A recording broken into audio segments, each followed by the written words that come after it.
والصلاة والسلام على أشرف الأنبياء وسيد المرسلين سيدنا محمد وعلى آله وأصحابه أجمعين. اللهم صل على سيدنا محمد وعلى آل سيدنا محمد كما صليت على إبراهيم وعلى آل إبراهيم في العالمين إنك حميد مجيد. أعوذ بالله من الشيطان الرجيم. بسم الله الرحمن الرحيم.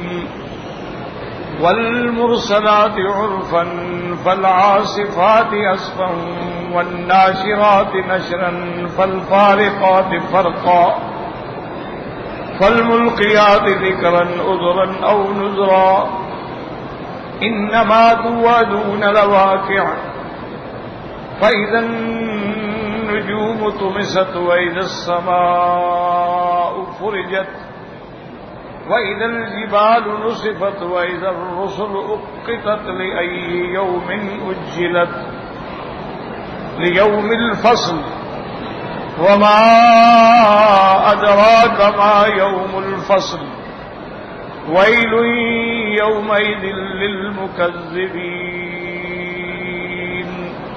قال المؤلف والمفسر رحمه الله تعالى أدام النفع بعلومه وعلومكم في الدارين آمين إلى أن قال البخاري رحمه الله تعالى حدثنا أحمد حدثنا عمر بن حفص بن غياث قال حدثنا أعمش قال حدثني إبراهيم بن الأسود بن عبد الله وابن مسعود رضي الله تعالى عنه قال بينما نحن مع رسول الله صلى الله عليه وسلم في غار بمنى إذ نزلت عليه والمرسلات فإنه ليتلوها وإني لأتلقاها من فيه وإن فاه لرطب بها إذ وثبت علينا حية فقال النبي صلى الله عليه وسلم اقتلوها فابتدرناها فذهبت فقال النبي صلى الله عليه وسلم وقيت شركم وكما وقيتم شرها. وأخرجه مسلم أيضا من طريق الأعمش. اب مفسر رحمۃ اللہ علیہ فرماتے ہیں امام بخاری رحمۃ اللہ علیہ نے اس سند کے ساتھ حضرت عبداللہ ابن مسعود رضی اللہ تعالی عنہ سے روایت کی ہے. وہ فرماتی ہیں کہ ہم حضور صلی اللہ علیہ وسلم کے ساتھ ایک غار میں تھے منا کے اندر. اسی لیے میں نے عرض کیا تھا کہ جو صورتیں بھی سرکار دو جہاں پر ہجرت سے پہلے اتری ہیں وہ سب مکیہ ہیں اور جو ہجرت سے بعد اتری ہیں وہ سب مدنیہ ہیں. تو یہ صورت مبارک جو ہے حضرت عبداللہ فرماتے ہیں کہ ہم منا میں ایک غار میں بیٹھے تھے کہ یہ صورت نازل ہوئی. حضور صلی اللہ علیہ وسلم اس کو تلاوت فرما رہے تھے اور میں حضور پاک کے دہنے مبارک سے آپ کی زبان مبارک سے براہ راست اس کو حفظ کر رہا تھا. یعنی درمیان میں اور کوئی واسطہ نہیں. حضور تلاوت فرما رہے ہیں اور میں اس کو لے رہا ہوں. اسی اثنا میں فرماتے ہم بیٹھے تھے کہ ایک سانپ نکل آیا. حضور صلی اللہ علیہ وسلم نے فرمایا کہ اقتلوها اس سانپ کو مارو. صحابہ فرماتی ہیں کہ ہم اٹھے سانپ کو مارنے کے لیے اتنی دیر میں وہ سانپ بھاگ گیا. تو نے فرمایا چلو الحمدللہ اللہ تبارک و تعالی نے تمہیں اس کے شر سے بچا لیا اور اس کو بھی تمہارے شر سے بچا لیا. وہ مرنے سے بچ گیا تم ڈسنے سے بچ گئے. تو یعنی یہ واقعہ اتنا ان کو یاد ہے کہ جب سورت مرسلات اتری تھی تو یہ واقعہ ابھی پیش آیا. وقال الامام احمد حدثنا سفیان بن عیینۃ عن الزہری عن عبید اللہ عن ابن عباس عن امہ انها سمعت نبی صلی اللہ علیہ وسلم فی المغرب بالمرسلات عرفا. حضرت ابن عباس رضی اللہ تعالی عنہما اپنی والدہ سے روایت فرماتے ہیں. وہ فرماتی ہیں کہ میں نے خود سنا حضور صلی اللہ علیہ وسلم یہ سورت مبارک جو ہے نماز مغرب کے اندر تلاوت فرما رہے تھے. وفي رواية مالك الزهري عن عبيد الله عن عباس بن ام الفضل سمعت يقرأ والمرسلات عرفا.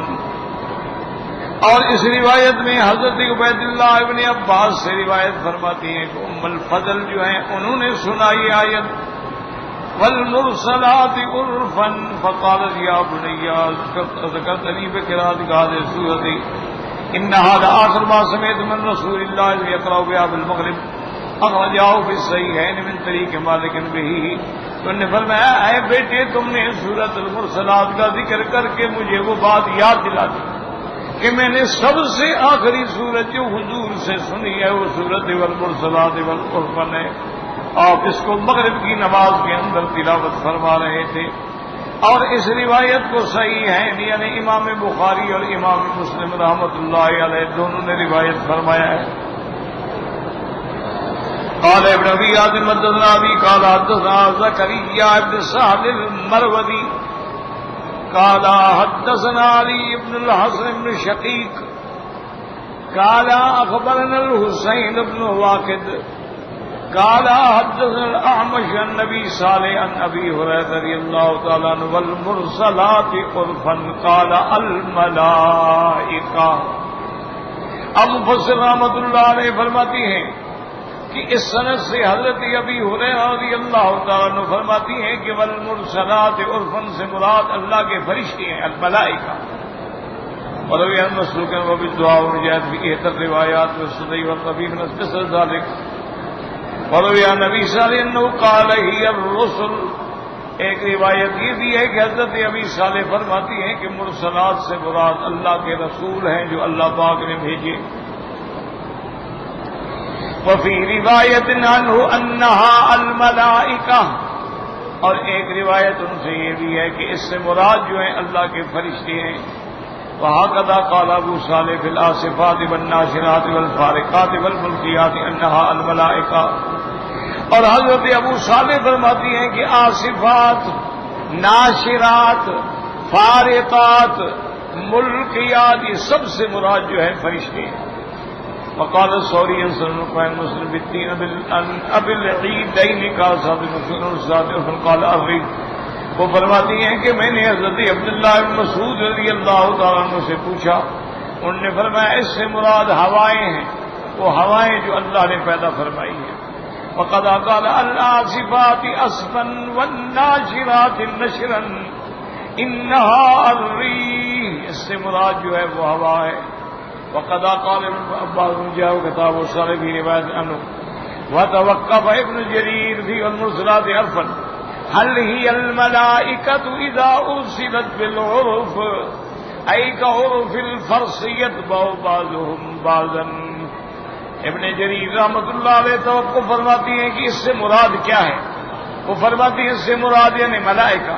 اور فن کا معنی جیسے گھوڑے کی گردن پہ بال ہوتے ہیں برابر یعنی اسی طرح بار بار متتابع فرشتوں کا اترنا جو ہے اس سے مراد مرسلات عرفا ہے. او ہی الریاح اذا حبت شیئا وشیئا. یا ابن جریر فرماتی ہیں کہ یا اس سے مراد ہوائیں ہیں جو بار بار چلتی ہیں. وَقَطَعَ بِأَنَّ الْعَاصِفَاتَ عَصْفًا الرِّيَاحَ. ابن جریر رحمۃ اللہ علیہ فرماتے ہیں کہ عاصفات عصفاً سے مراد تو ہوا ہے، یہ تو بالکل پکی بات ہے.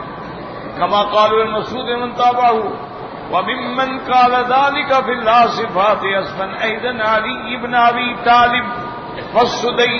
حضرت علی ابن ابی طالب اور سدی بھی یہی فرماتی ہیں کہ اس سے مراد جو ہے وہ ہوائیں ہیں. وتوقف بالناشرات نشرا کہ اس سے کیا مراد ہے.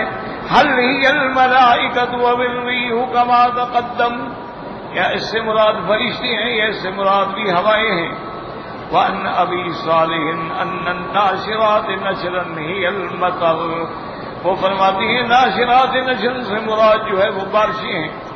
والازہر ظاہر روایت ہی ہے کہ ان المرسلات هي الریاح کہ مرسلات سے مراد ہوائیں ہیں کیونکہ اللہ نے قرآن پاک میں فرمایا وَأَرْسَلْنَا الرِّيَاحَ لَوَاقِحَا.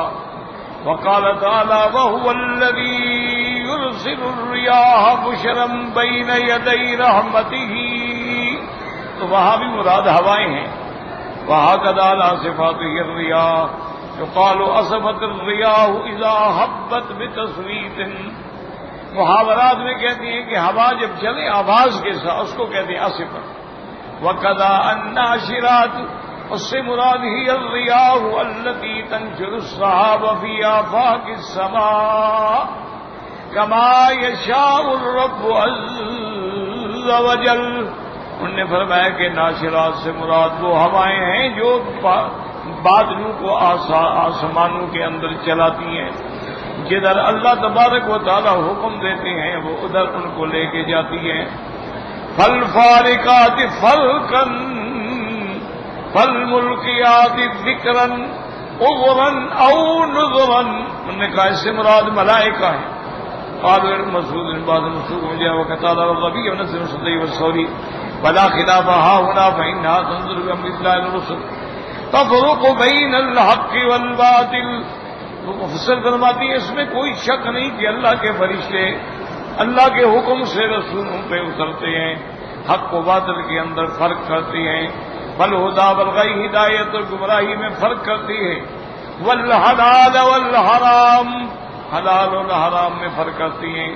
وتلقى إلى الرسل وحيا اور رسولوں کے بعد وحی لے کے آتی ہیں. فيه إعذار إلى الخلق وإنذار لهم کہ مخلوق کے لیے عذر بھی ہوتا ہے اور ان کے لیے ڈراوا بھی ہوتا ہے.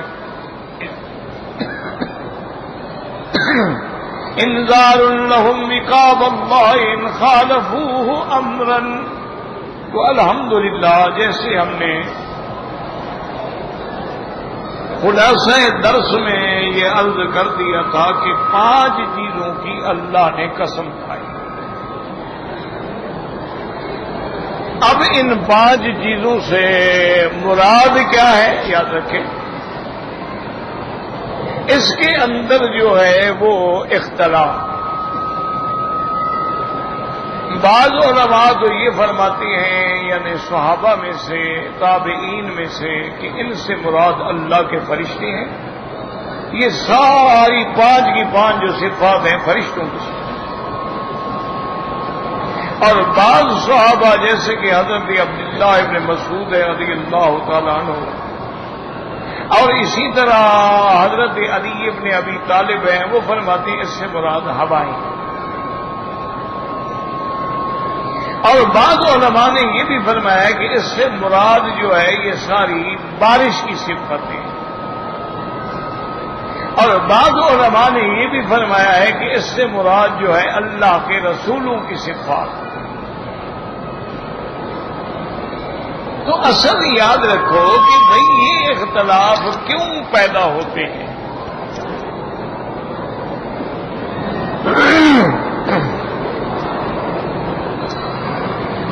اس کی وجہ یہ ہوتی ہے کہ جب کسی چیز کا معنی حضور پاک معین فرما دے بات ختم ہو, اس کے بعد تو کوئی اختلاف ہو ہی نہیں سکتا.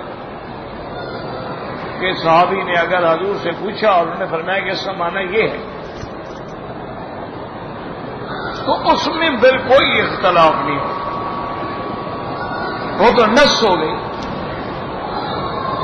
یا اللہ تبارک و تعالی اسی آیت کے مطابق کسی دوسری آیت میں اس کی تفصیل بیان فرما دیں. یعنی ایک جگہ اجمال ہے اس کی تفصیل آ گئی تو اس میں بھی پھر کوئی اختلاف نہیں ہوتا کہ نص ہو گئی, اللہ کے قرآن سے بات ثابت ہو. اور اگر ایسی بات نہ ہو تو پھر چونکہ صحابہ بھی مجتہدین کے مقام پہ ہیں پھر وہ اپنے اجتہاد سے معنی کو سمجھتے. اور بعض مفسرین جو ہیں علماء متاخرین وہ فرماتے ہیں کہ جس بات کو اللہ قرآن میں مطلق چھوڑ دیں تم بھی بات رہے. اب ہی وہ کما اب اللہ اللہ نے اس کی وضاحت نہیں کی تو اس کا مطلب ہے اللہ جانتے ہیں کہ بندوں کو اس کی کوئی ضرورت نہیں. اگر ضرورت ہو تو اللہ بیان فرما دیتے. اب دیکھیں نا کہ لیلۃ القدر ہے تو اللہ نے مبہم رکھ دی کہ 1 مہینے میں رات ہے. اب اتنا بتلا دیا گیا کہ بھائی زیادہ توقع جو ہے وہ رمضان کے آخری عشرے میں. پھر حضور نے یہ بھی فرما دیا ابھی اس کو تاک راتوں میں تلاش کریں، یعنی 21 میں، 23 میں، 25 میں، 27 میں، 29 میں، کہ ان میں زیادہ امکان، لیکن معین نہیں ہے. تو اس معین نہ کرنے میں حکمت یہ ہے کہ اگر رات معین ہو جاتی تو ساری مخلوق جیسے اسی رات عبادت کرتی، باقی آتے ہی نہ.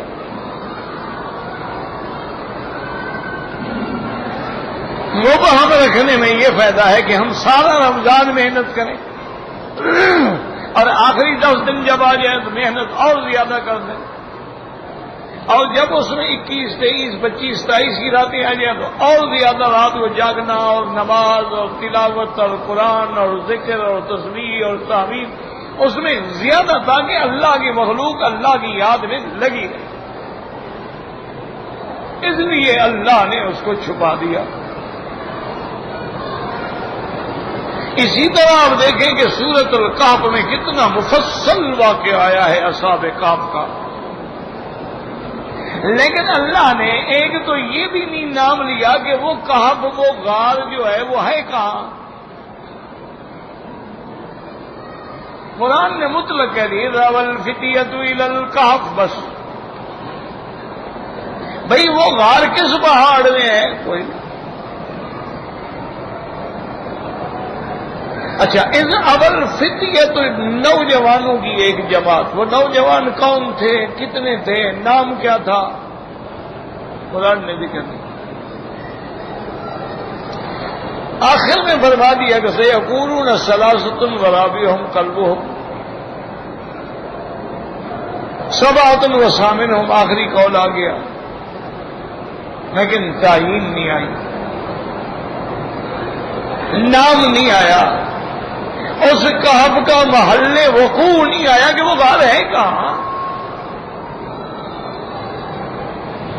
اب دیکھیں اللہ کے نبی پہ جو پہلا قرآن اترا ہے، وحی اتری ہے، وہ غار حرا میں ہے، لیکن قرآن نے تو غار حرا کا نام نہیں لیا ہے. قرآن نے تو صرف وہ 5 آیات کا ذکر کیا، اقرأ باسم ربک الذی خلق الی علم الانسان ما لم یعلم. غار کا نام نہیں لیا. اسی طرح ہجرت کی رات میں جب حضور صلی اللہ علیہ وسلم سیدنا ابی بکر صدیق رضی اللہ تعالی عنہ کے ساتھ غار میں آئے، قرآن نے غار کا لفظ کہا ہے، اذ ثانی اذنین اذ ہما فی الغار. وہ غار کہاں ہے اس کا؟ یہ تو فرما دیا کہ غار میں تھے، لیکن کون سی غار؟ اب ہمیں احادیث سے یہ مل گیا کہ اول ما نزل کان رسول اللہ صلی اللہ علیہ وسلم بغار حرا.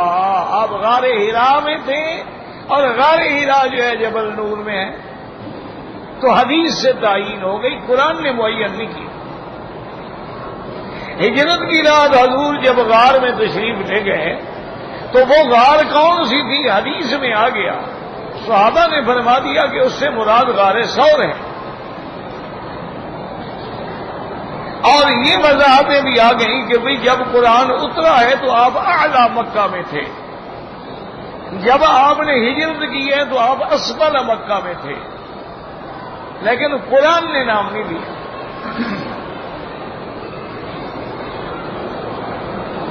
اب حضور صلی اللہ علیہ وسلم کو جبل احد سے محبت تھی، قرآن میں نام نہیں ہے.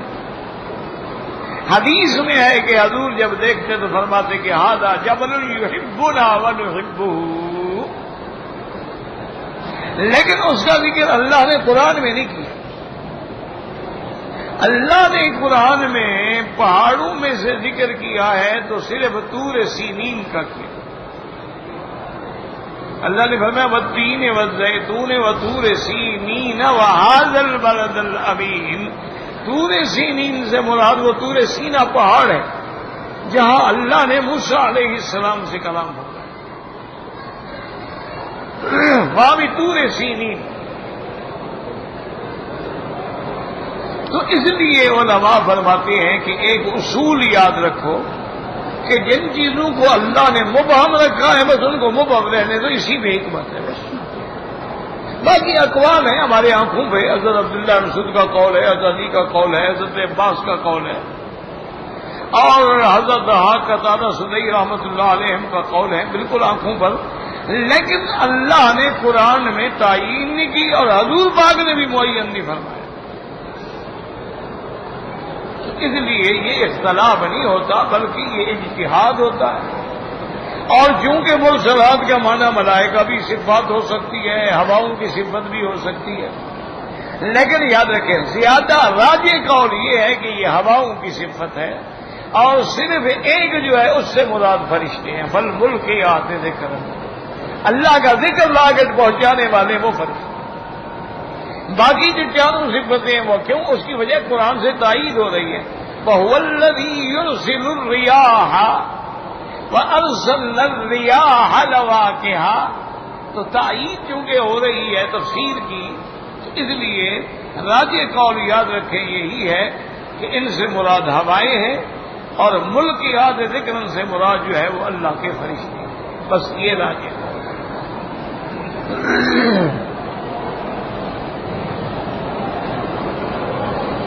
اب جناب یاد رکھیں کہ یہ تو قسم تھی نا، والمرسلات عرفا والناصفات اسفا والناشرات نشرا والفالفارقات فرقا فالملقيات ذكرا عذرا او نذرا، یہ قسم ہے۔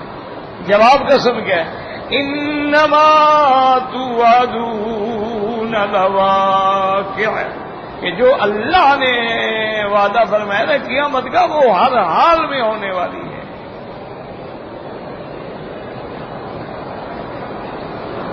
اس لیے مفسر فرماتے ہیں آزا والمقسم والے، یہی وہ بات ہے جس پہ قسم کھائی گئی، بہذه الاقسام اے ما بعثتم به من قیام الساعة والنفخ في الصور وبعث الاجساد وجمع الاولین والآخرین في سعید واحد مجازات كل عامل بعمله خیر فخیر وشر وشر ان هذا كله لواقع لكائن لا محالة۔ اب مفسر فرماتے ہیں کہ جو وعدہ کیا گیا کہ قیامت قائم ہوگی، سور پھونکا جائے گا اور پھر قبروں سے تمہیں اٹھایا جائے گا، اولین آخرین کو ایک میدان میں جمع کیا جائے گا، اور ہر عامل کو اس کے عمل کا بدلہ اور جزا دی جائے گی۔ ان خیرن بخیر، اگر اچھا ہوگا تو بدلہ بھی اچھا ہوگا، اگر عمل بھیڑا ہوگا تو بدلہ بھی اسی طرح کا ہوگا۔ ان ھذا کلہ لواقع، یہ سب کچھ ہوگا لکائن لا محالۃ، اس کے قائم ہونے میں کوئی شک و شبہ نہیں ہے۔ تو قیامت برحق ہے۔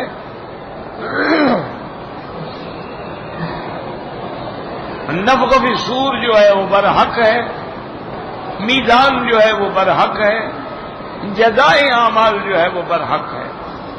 اب اللہ آگے علامات بیان فَإِذَا النُّجُومُ طُمِسَتْ ذَهَبَ ضَوْءُهَا، طُمِسَت کا معنی کہ بے نور ہو گئے، جیسے اللہ فرماتے ہیں فَإِذَا النُّجُومُ انْكَدَرَتْ، اور ایک جگہ فرماتے ہیں وَإِذَا الْكَوَاكِبُ انْتَثَرَتْ، جب تارے جھڑ گئے، اول بے نور ہو جائیں گے اس کے بعد پھر جھڑ جائیں گے۔ وَإِذَا السَّمَاءُ فُرِجَتْ انفطرت وانشقت وتدلت ارجاؤها ووهت اطرافها، مانا آسمان پھٹ جائیں گے، آسمان کھل جائیں گے، آسمانوں بالکل ضعیف کنارے ہو جائیں گے اور آسمان بھی گر جائیں گے اور ریزہ ریزہ ہو جائیں گے۔ وَإِذَا الْجِبَالُ نُصِفَتْ، پہاڑوں اڑ جائیں گے، یعنی ذهب بها فلا يبقى لها عين ولا اثر، یہ پہاڑ دیکھ رہے ہو نا، نظر ہی نہیں آئیں گے کہاں گئے۔ جیسے قرآن کہتے ہیں یسألونک عن الجبال فقل ينسفها ربي نسفا فيوم تسير الجبال وترى الأرض بارزة وحشرناهم فلم نغادر منهم أحدا. اللہ نے فرمایا جب ہم پہاڑوں کو چلا دیں گے، اڑا دیں گے، زمین چھٹی ظاہر ہو جائے گی اور سب کو ہم کھڑا کریں گے، کسی کو نہیں چھوڑیں گے. فلم نغادر منهم احدا وقوله تبارك وتعالى واذا الرسل اقتت قال ابن عباس اي جمعت. حضرت ابن عباس فرماتے ہیں اقتت کا معنی جب سارے اللہ کے رسول جو ہے اللہ ان کو بھی جمع فرمائیں گے. وقال تعالی یوم یجمع اللہ الرسل، جس دن اللہ رسولوں کو جمع فرمائیں گے. وقال مجاہد اقتت اجلت، یعنی ان کو جلد جلد حاضر کیا جائے گا. وقال سوری ابراہیم اقتت اوعدت، ان کو ڈرایا جائے گا یا وعدے پہ پہنچایا جائے گا. وَكَأَنَّهُ جَاءَ وَأَشْرَقَتِ الْأَرْضُ بِنُورِ رَبِّهَا وَوُضِعَ الْكِتَابُ وَجِيءَ بِالنَّبِيِّينَ وَالشُّهَدَاءِ وَقُضِيَ بَيْنَهُم بِالْحَقِّ وَهُمْ لَا يُظْلَمُونَ. اس کے بعد اللہ فرماتے ہیں لِأَيِّ يَوْمٍ أُجِّلَتْ لِيَوْمِ الْفَصْلِ وَمَا أَدْرَاكَ مَا يَوْمُ الْفَصْلِ وَيْلٌ يَوْمَئِذٍ لِّلْمُكَذِّبِينَ. یہ کون سا دن ہوگا جس میں سارے اللہ کے رسول اکٹھے ہوں گے اور یہ امرا تقوم الساعہ، اس کے بعد قیامت قائم ہو گئی. فَلَا تَحْسَبَنَّ اللَّهَ مُخْلِفَ وَعْدِهِ رُسُلَهُ، اللہ کا وعدہ کبھی خلاف نہیں ہوتا. إِنَّ اللَّهَ عَزِيزٌ ذُو انتقام، اللہ بدلہ لینے والے ہیں، غالب ہیں. يَوْمَ تُبَدَّلُ الْأَرْضُ غَيْرَ الْأَرْضِ وَالسَّمَاوَاتُ وَبَرَزُوا لِلَّهِ الْوَاحِدِ الْقَهَّارِ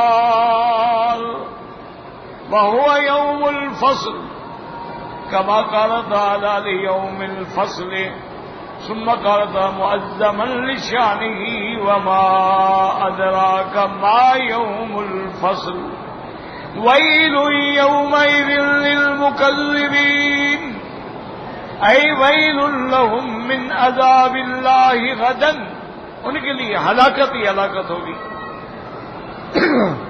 وقد قدمنا بالحدیث النبی الواد فی جہنم، ایک کہتے ہیں روایت کے اندر آتا ہے کہ ویل جو ہے جہنم کی وادی کا نام ہے، لیکن روایت سند اس کی درست نہیں ہے، صحیح حدیث سے ثابت نہیں ہے. تو اس دن اللہ تبارک و تعالی سب کو جمع کریں گے اور تمام مخلوق جو ہے اللہ تبارک و تعالی کی درگاہ میں حاضر ہوگی اور اس کے بعد پھر ان کا حساب. اور یاد رکھیں ایک بات ہمیشہ کے لیے، ایک تو مسئلہ موٹا یاد رکھیں کہ قیامت برحق، قیامت سے پہلے عالم برزخ کے اندر قبر میں جانا اور عذاب قبر ہونا یہ بھی حق.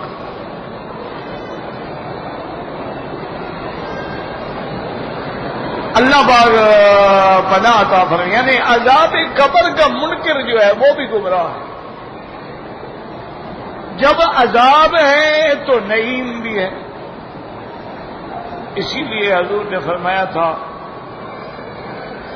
سیدہ فاطمہ الزہرا رضی اللہ تعالی عنہا سے، آپ نے فرمایا تھا کہ میری بیٹی تم نے جو کچھ بھی مانگنا ہو دنیا میں مانگو، سلیم مالی ما شئتی، جو چاہو مانگنا چاہتی ہو مانگو،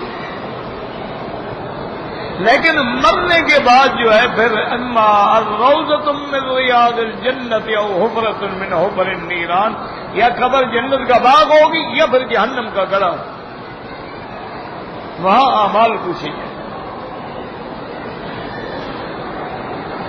مرنے کے بعد دوبارہ بھی اٹھنا، 2 دفعہ سور پھونکا جائے گا، ایک دفعہ سور پھونکیں گے تو سارا عالم فنا ہو گیا، دوسری دفعہ سور پھونکیں گے تو سارا عالم دوبارہ کھڑا ہو گیا، اور اسی طرح پھر میدان محشر میں اللہ ساری مخلوق کو جمع کرے گا۔ میدان محشر جو ہے وہ ارض شام ہو، لیکن یہ زمین نہیں ہوگی، زمین بدل دی جائے گی، یوم تو بدل الارض غیر الارض، اور یہ بھی حضور نے فرما دیا کہ وہ زمین ایسی ہوگی نقیۃ بیضاء، بالکل سفید، اور وہ ایسی زمین ہوگی جس پہ کبھی کسی نے گناہ کیا ہی نہیں ہوگا نا، وہ تو نئی زمین ہے۔ اور اسی طرح پھر اللہ کی شان کو جیسے زیبا ہے اللہ تشریف لائیں گے، اسی طرح نامہ اعمال تقسیم ہوں گے، ایمان والوں کو دائیں ہاتھ میں ملیں گے، کافروں کو بائیں ہاتھ میں ملیں گے۔ اسی طرح میزان ہوگی جس میں ہمارے اعمال تولے جائیں گے۔ اب اعمال تو ہے نہیں، مانا یہ ہے کہ وہ نامہ اعمال تولے جائیں گے، کیونکہ حدیث بطاقہ اسی پہ دلالت کرتی ہے کہ ایک آدمی کے سجلات ہوں گے، ایک طرف اتنا سا کاغذ ہوگا، وہ بھاری ہو جائے گا، تو معنی یہ ہے کہ وہ اعمال نہیں بلکہ وہ سجلات بدل گئے، اور جن کی تولیں بھاری ہو گئی اعمال صالحہ کی جنت میں گئے، جن کی تولیں کم ہو گئی وہ گھاٹے میں پڑ گئے۔ اسی طرح یاد رکھنے کہ کافر کے لیے متفق علیہ نصاً جہنم ہے، اس کے لیے وہ اور کوئی راستہ ہی نہیں۔ مومنین کے لیے جنت ہے، لیکن جو مومن گناہگار ہوں گے اللہ چاہیں گے تو معاف کر دیں، اور اگر اللہ تبارک و تعالی چاہیں گے تو ان کو عذاب ہوگا، ان کے گناہوں کے مطابق عذاب دیا جائے گا، لیکن اس کے بعد پھر ان کو بھی شفاعت کے ذریعے جہنم سے نکالا جائے گا۔ اور یہ بھی عقیدہ رکھے انبیاء بھی شفاعت کریں گے، علماء بھی شفاعت کریں گے، اولیاء اللہ بھی شفاعت کریں گے، اللہ کا قرآن بھی شفاعت کرے گا، حافظ قرآن بھی شفاعت کرے گا۔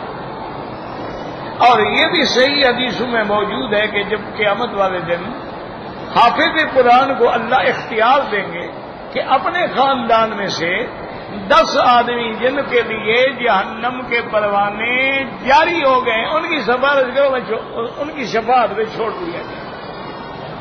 تو یہ سارا بات جو ہے یہ حق ہے، اور اس پر جو ایمان نہ لے آئے وہ کافر ہے۔ اللہ کی توحید، انبیاء کی نبوت اور رسالت اور قیامت، اس پر ایمان یہ اصول دین ہے، ان پر ایمان نہ ہو تو آدمی مسلمان نہیں ہو سکتا۔ باقی یہ بھی یاد رکھیں کہ اللہ نے قیامت کا علم تعین کسی کو نہیں بتلایا کہ بھی قیامت کب ہوگی، قیامت ہوگی لیکن کب اللہ کا، ان اللہ عندہ علم الساعہ، اللہ کو علم اور کوئی بھی نہیں۔ البتہ علامات قیامت جو ہیں وہ اللہ کے نبی کو بتلا دیے گئے۔ پھر علامات 2 قسم کے ہیں، اشراط صغریٰ بھی ہیں، اشراط کبریٰ بھی، چھوٹی نشانیاں بھی ہیں، بڑی نشانیاں۔ اب یوں سمجھ لو چھوٹی نشانیاں ساری پوری ہو گئی، ان میں سے کوئی بھی نہیں بچی، اب باقی صرف بڑی نشانیاں۔ بڑی نشانیوں میں کیا ہے کہ صفا پہاڑ سے ایک جانور نکلے گا اور انسانوں کی طرح بات کرے گا۔ بڑی نشانیوں میں کیا ہے کہ دجال نکلے گا۔ بڑی نشانیوں میں کیا ہے کہ یاجوج و ماجوج آئیں گے۔ بڑی نشانیوں میں کیا ہے کہ عیسیٰ ابن مریم آسمانوں سے اتریں گے اور وہ زمین میں آ کے عدل و انصاف کریں گے، دجال کو قتل کریں گے، صلیب کی طاقت کو ہمیشہ کے لیے مٹا دیں گے، پوری دنیا میں عدل اور قسط ہوگا، اسلام ہوگا، ایمان ہوگا۔ لیکن عیسیٰ علیہ السلام تابع ہوں گے حضرت محمد مصطفیٰ، اور اس کے بعد پھر وہ دفن ہوں گے روضہ محمد مصطفیٰ۔ ان ساری چیزوں پر ایمان لانا ضروری ہے ہر مسلمان کے لیے۔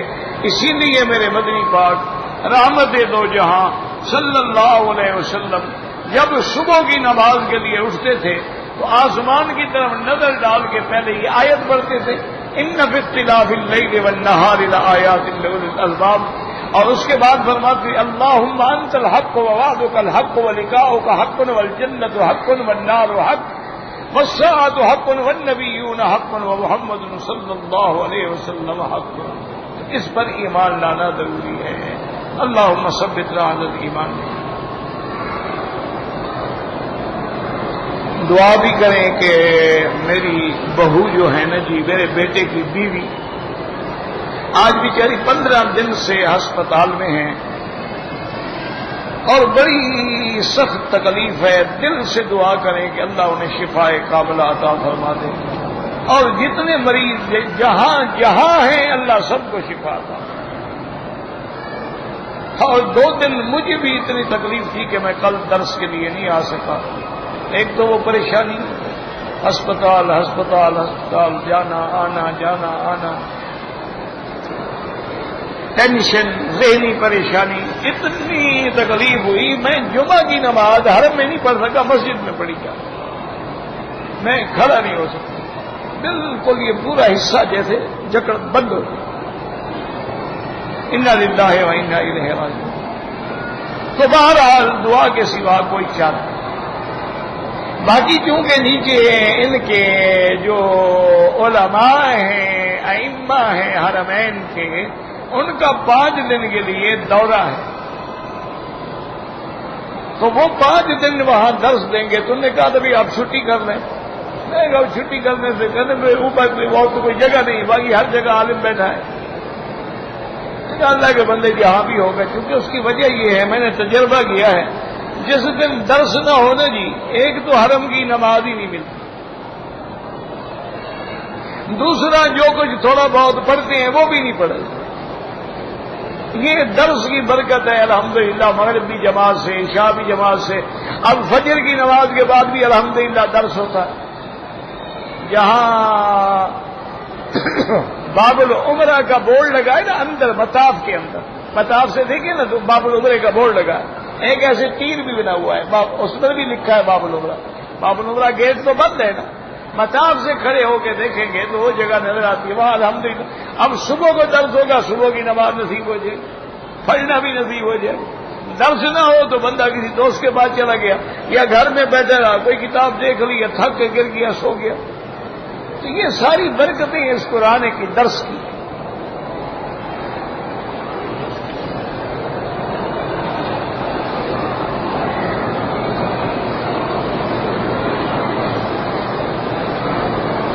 کہتے ہیں جی کہ وَلَوْ أَنَّهُمْ إِذْ ظَلَمُوا أَنفُسَهُمْ جَاءُوكَ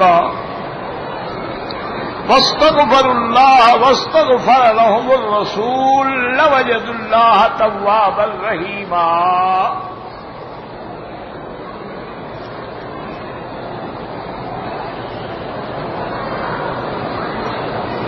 اللہ نے فرمایا کہ میرے مدنی،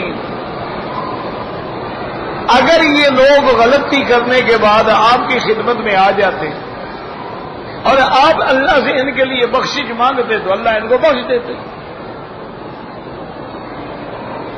تو اس آیت سے بعض علماء نے، صرف بریلوی علماء نے نہیں، بریلوی علماء نے بھی، بعض دیوبندی علماء نے بھی، اور بعض اہل حدیث علماء نے بھی استدلال کیا ہے کہ بھئی اللہ کے نبی کا وسیلہ پکڑنا جائز ہے۔ کیوں؟ اللہ فرما رہے ہیں آپ کے پاس آتے، آپ ان کے بخشش مانگتے تو میں بخش دیتا۔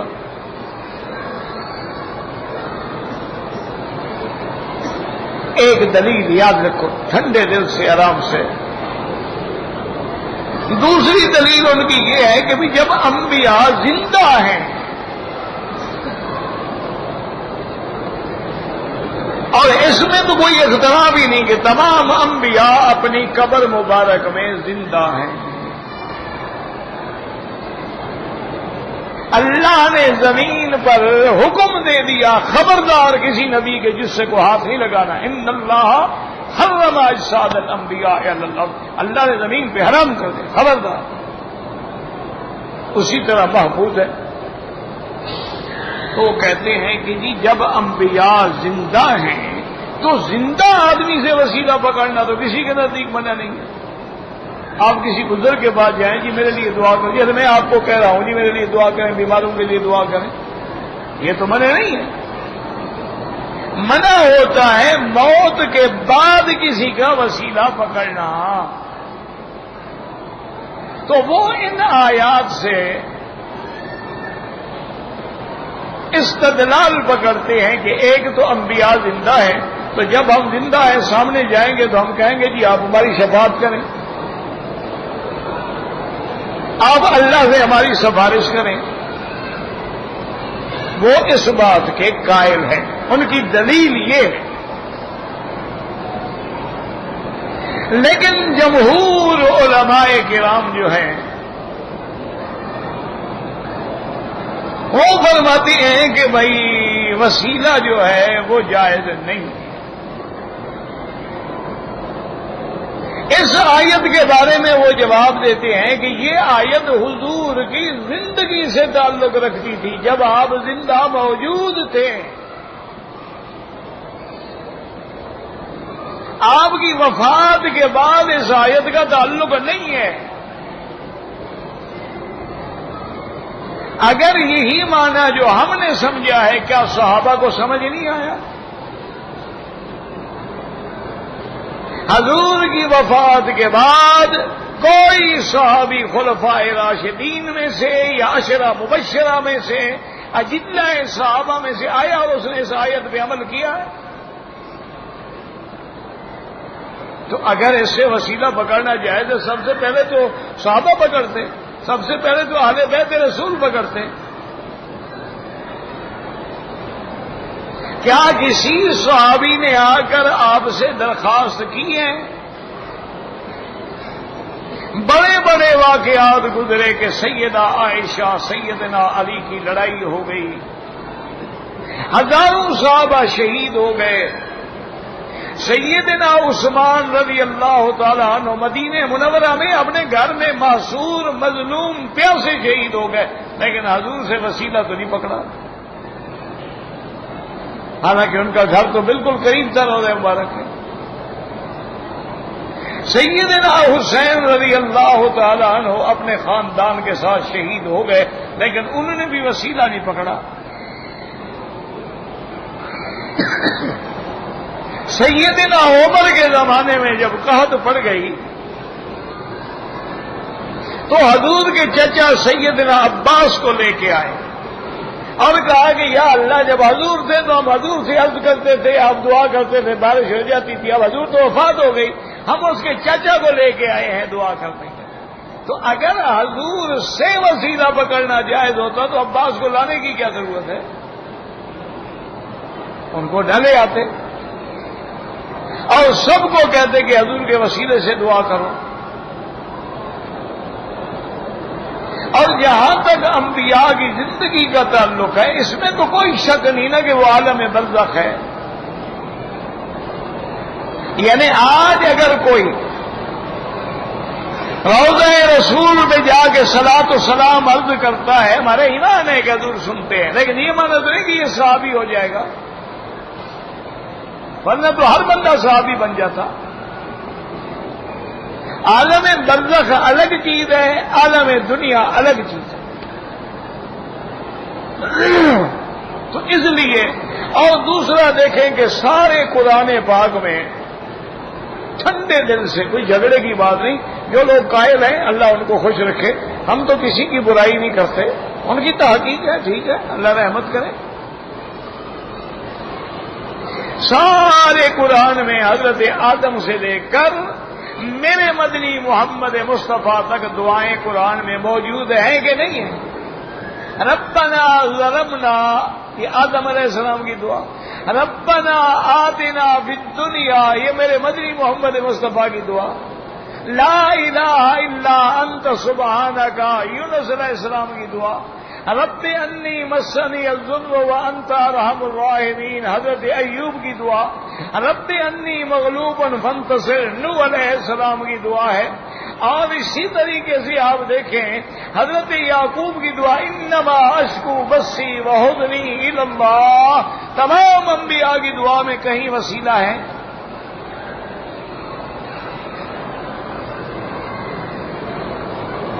ساری دعائیں قرآن میں موجود ہیں، گھر میں جا کے ایک ایک دعا کو پڑھ لو، ترجمہ دے کے پڑھ لو۔ اچھا، اللہ نے جہاں بھی حکم دیا ہے کہ مجھ سے مانگو تو کیا فرمایا؟ ادعونی، مجھ سے براہ راست مانگو، اور فرمایا اجیب دعوت الداع، ہر پکارنے والے کی پکار میں سنتا ہوں۔ یہ نہیں کہا وسیلے والوں کی سنتا ہوں باقی کی نہیں سنتا۔ اس لیے یاد رکھیں کہ آج کے دور میں جہاں جہالت عام ہے، بدعات عام ہے، شرک عام ہے، رفض عام ہے، اس میں احتیاط یہی ہے کہ وسیلے کے بغیر سیدھی اللہ سے دعا مانگی جائے، ورنہ پھر آہستہ آہستہ آدمی نعوذ باللہ شرک میں پڑ جائے۔ ایسے جو علماء قائل ہیں میں ان کی برائی کبھی نہیں کرتا، اللہ ان پہ بھی رحمت فرمائے، انہوں نے اس مسئلے کو یوں سمجھا ہوگا۔ کہتے تھے کہ مطاف میں جو تعمیر ہو رہی ہے اس کے بارے میں بتائیں، یہ کوئی شرعی مسئلہ ہے کہ میں بتاؤں؟ انجینئر سے جا کے ملے، پوچھیں، انٹرنیٹ پہ انہوں نے پورا نقشہ دیا ہے کہ جب نیا بن جائے گا تو کیسے ہوگا، وہاں جا کے دیکھ لیں، یہ میرا کام تو نہیں ہے۔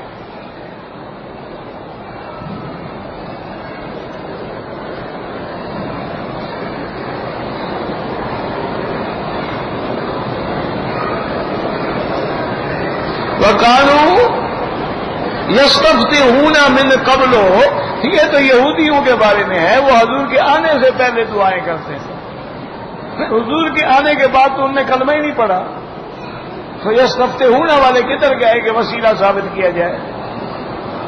یہ تو یہودی جب حضور ابھی پیدا ہی نہیں ہوئے وہ لوگوں سے کہتے تھے کہ ایک نبی خاتم آئے گا، ہم اس سے مل کے تمہارے ساتھ مقابلہ کریں، جب آ گئے انکار کر دیا۔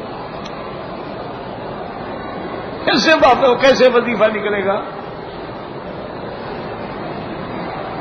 نہیں، یہ ساری آج تم نے اکاڑوی صاحب کی کوئی کتاب دیکھ لی ہے، تو فوت ہو گیا بیچارہ، بخشو بیچارے کو، چھوڑو۔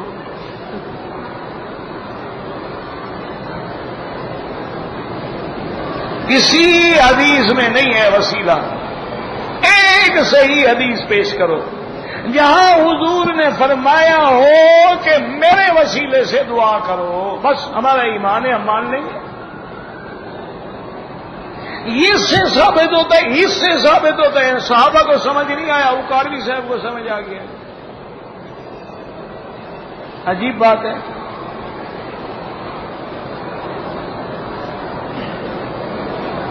کہتے تھے کہ آدم علیہ السلام سے خطا ہوئی، انہوں نے حضور کا وسیلہ پکڑا تھا، یہ مولوی صاحب ساتھ تھا، کسی صحیح حدیث میں یہی دکھا دو میں مان لوں گا۔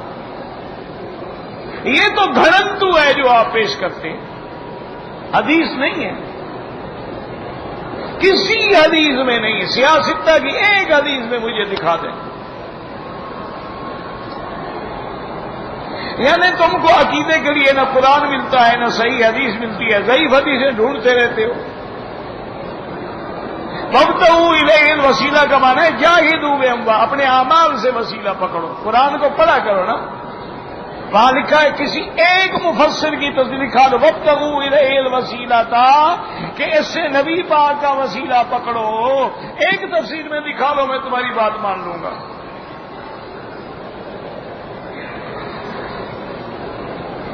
وہ تو ہے اللہ سے ڈرو، اللہ کا تقرب حاصل کرنے کے لیے ایھا الذین آمنوا اتقوا اللہ وابتغوا الیہ الوسیلہ، وہ کیا ہے؟ جاہدوا، اللہ کے راستے میں جہاد کرو، تم مرنے کے لیے جاتے بھی وسیلے کے بہانے سے بچنا چاہتے ہو۔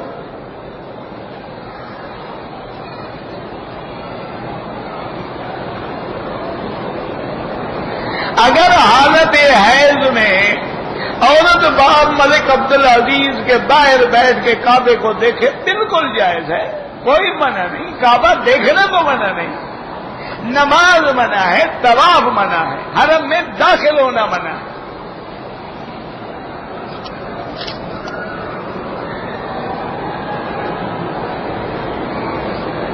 اگر آپ مدینے میں کام کرتے تھے اور مدینے سے کام کے لیے آئے ہیں تو دم سے بچ جائیں گے، لیکن بہتر یہی ہے کہ طائف جا کے عمرہ کر لو۔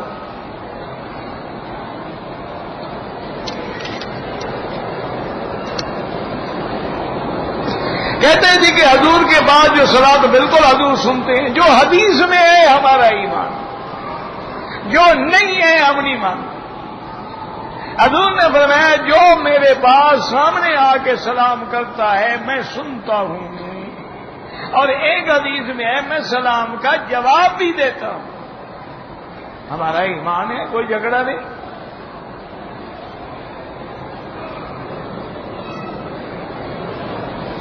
امام ابو حنیفہ رحمت اللہ علیہ کی چند ایک صحابہ سے عدد معلوم نہیں، بہرحال صحابہ سے ملاقات ہے آپ کی، آپ تابعی ہیں۔ امام صاحب کی ادی کتاب مسند امام اعظم،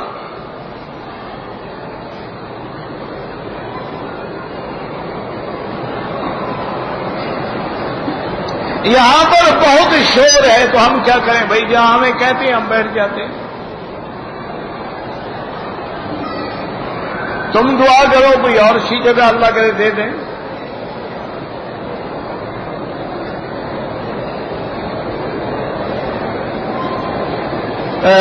تو آپ مجھے رانا صاحب درس کے بعد فوراً ملیں۔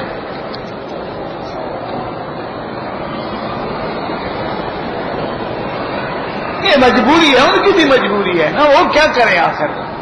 پورے ایک سال میں 5 دن کے لیے ان کے علماء آتے ہیں، تو انہوں نے مجھے کہا اپنی جگہ دے دو، میں نے کہا ٹھیک ہے میں اوپر چلے جاتا ہوں۔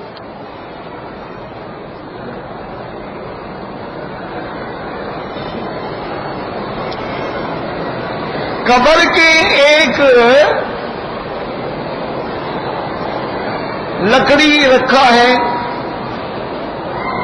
پہچاننے کے لیے مرد کا قبر ہے یا عورت کا قبر ہے، کوئی ضروری نہیں کہ لکھا جائے کہ یہ مرد کی ہے عورت کی۔ کیوں ہم کیا کریں گے بھلا، پتہ کر لیں گے تو کیا کر لیں گے بھائی، زندگی میں تو پتہ کرنا چاہیے نا کہ عورت ہے یا مرد ہے، لیکن مرنے کے بعد کیا ہے، وہ تو قیامت میں جب اٹھیں گے اللہ پتہ سب کو کھڑا کر دیں گے، کوئی کتبے شتبے لگانے کی ضرورت نہیں ہے۔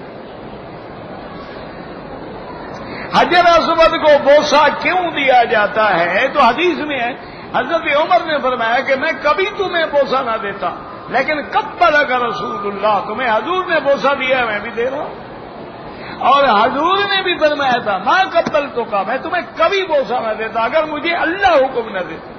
تو معلوم ہوا کہ اللہ کے حکم سے ہوتا ہے۔ واللہ اعلم۔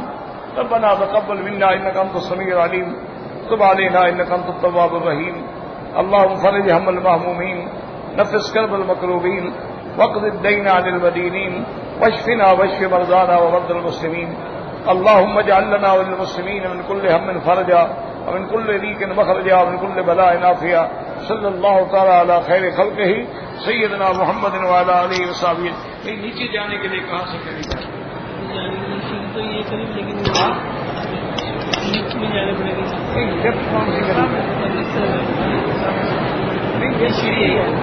سیڑھی ہے۔ السلام علیکم سر۔